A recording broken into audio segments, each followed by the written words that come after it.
This is Shelley Kraft coming to you live on SNNLive. We're at the SeeThruEquity Fall MicroCap Investor Conference in New York City 2015. I have with me Seth Grae. Lightbridge Corporation, it's a publicly traded company, LTBR on NASDAQ. Welcome, Seth. Welcome back to SNNLive. Great pleasure to be back, Shelley. It's good to have you. Tell our audience an overview on the company. Lightbridge designs fuel for nuclear reactors that enhance the economics of existing and new reactors. We also provide consulting services to countries starting and expanding nuclear power programs.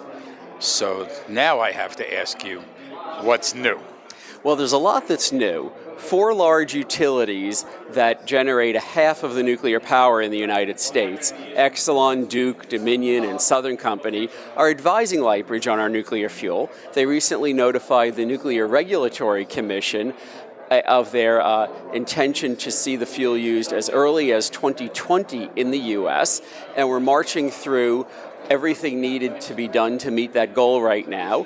We're going to be making fuel in Canada, testing it in a reactor in Norway. The utilities will get that data. We have a lot of big milestones coming up very soon, and all the way through to first commercial use in 2020. And half the nuclear generation in the country is advising us, according to a Siemens study of what our fees would be, we would earn about $150 to $200 million a year in royalty fees if a quarter of the nuclear power in the U.S. were to use our nuclear fuel. And the U.S. is only a quarter of the world market, so there's a lot of upside potential here for investors. No, you seem like the perfect person to share some intel with. So Japan had a terrible tragedy, and it kind of shut the industry down, so to speak. And the rest of the industry looked to Japan to see what they were going to do. Recently, they turned on their first reactor back on in Japan. Was that a bullish event for the rest of the world? Is it a great thing for nuclear power?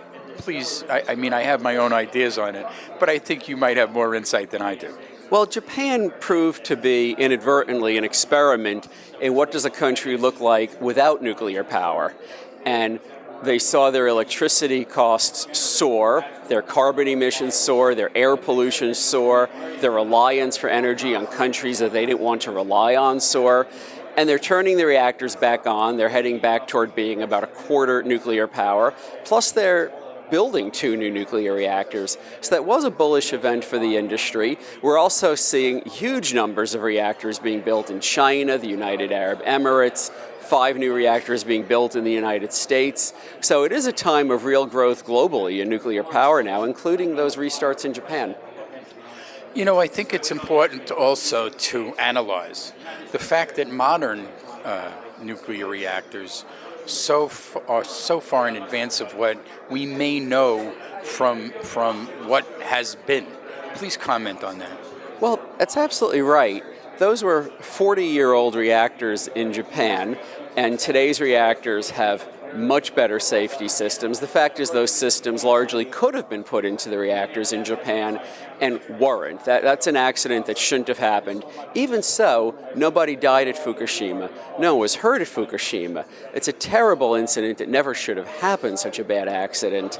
But one thing going on now is that Lightbridge's nuclear fuel technology tremendously enhances the safety of nuclear reactors to prevent any Fukushimas, be it new reactors or 40-year-old reactors, as well as improving the economics, and that's why we're getting so much utility interest now in our technology. So I think it's time to focus on Lightbridge's fuel. Tell me the difference between what's existing before your new fuel and your fuel. Right. It's a dramatic difference, Shelley.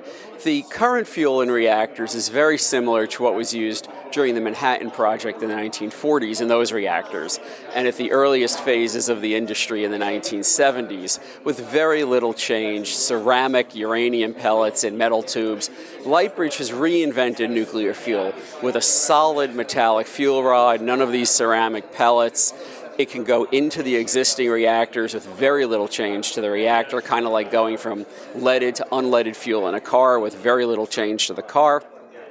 and it brings the existing reactors or new reactors tremendously enhanced safety. It runs about 1,000 degrees Celsius cooler in a reactor than the current fuels in reactors. It dramatically enhances the safety margins. It increases the electricity output of the reactors, which not only brings about $60 million a year, according to the Siemens independent study of our fuel technology, to a typical reactor of enhanced direct economic benefit of selling electricity from that reactor each year, but it also adds non-carbon emitting electricity, which adds to the economics because in many places that's now becoming a carbon credit that can be traded. Seth, I got to ask you this question. Iran. There's more controversy over this agreement that's going to be voted on about nuclear reactors, nuclear energy, nuclear power in Iran. Would your fuel, if used, defuse the argument? In some ways it would. Our fuel is much more proliferation resistant, meaning it really goes a long way to stop being able to make a bomb from fuel coming out of a reactor. That said, the biggest concerns in Iran are what they're doing outside the reactors, uranium enrichment at other sites, perhaps secret sites. So the fuel wouldn't do everything to stop it, but it could help. And mostly we're a fuel for world markets. Another thing is that we're doing a lot of work in the Middle East. We're advising countries right near Iran, around the Gulf, and they're obviously very concerned about what's happening in Iran. And our advisory services, which include people like Hans Blix, who led the inspections that didn't find weapons of mass destruction in Iraq, but who's helping Lightbridge, including in the Middle East. I think we could go to really help set up and enforce systems of mandatory inspections, and not just our technology, but our consulting services to really help make sure countries are being non-proliferative in their approach to nuclear power. Lastly, I want to ask you this question. When does the common person become more accepting of nuclear energy? And perhaps when will the media, this is a tough one, start to give a better embrace of nuclear energy?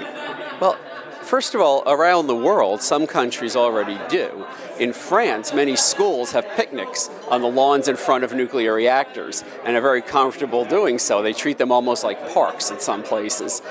Here in the U.S., about 70% of the people are in favor of nuclear power. What we're trying to do to switch to a new fuel that makes the reactors much safer, much more economically beneficial. People can have lower electricity bills, cleaner air, no carbon emissions. We think that will help. We think the safety concerns, the proliferation concerns are very legitimate, and our technology addresses them. So we look forward to continuing the conversation. And in these coming weeks and months, as Lightbridge is hitting major milestones, I think some people will start to take a little more notice of not just what we're doing, but really how it fits into the whole nuclear industry and how nuclear power has to increase if we're going to both increase our energy generation and meet our carbon goals. Ladies and gentlemen, let's get a website for Lightbridge, please. LTBridge.com. Ladies and gentlemen, Seth Grae, Lightbridge Corporation, publicly traded company. The symbol is LTBR on the NASDAQ. I'm Shelley Kraft. This is SNNLive, and we're coming to you live from the SeeThruEquity Fall MicroCap Investor Conference in New York City in 2015. Seth, thank you, always Shelley. good to have you. Great to see you, Shelley. Thank you.